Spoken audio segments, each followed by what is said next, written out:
সারা বিশ্বে প্রচার করে দেন। কারণ এই জিনিসটা যে চাকরি নাই সে বোঝে মনের কষ্টটা। আপনারা অনুভব করছেন, কিন্তু পকেটে টাকা না থাকলে বাজার কিন্তু দিবে না। আপনার সম্পর্কের খাতিরে একবার দিল, এরপরে আর দ্বিতীয়বার দিব না।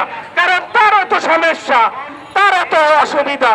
কারণ সবাই চায় যে সুষ্ঠুভাবে কটা ডাল ভাত খাওয়ার জন্য কাজ করে, চাকরি করে, করে সবাইকে ভালো নিয়ে চলার জন্য চায়। আকর্ষণ করার অনুরোধ, এই কয়েকটা লোকের জন্য আমাদের সংসার সবকিছু বিচ্ছিন্ন হয়ে গেছে। আমি চাইতাছি এই জিনিসগুলো সারা বিশ্বে প্রচার হয়ে যাও। কারণ দ্বিতীয়বার কেউ সাহস পাইব না এই জিনিসগুলো করার জন্য। কারণ আমি বলতে বাধ্য হয়েছি, কারণ কি আমার পেটে ভাত নাই, আমার দেওয়ালে পিঠ থেকে গেছে।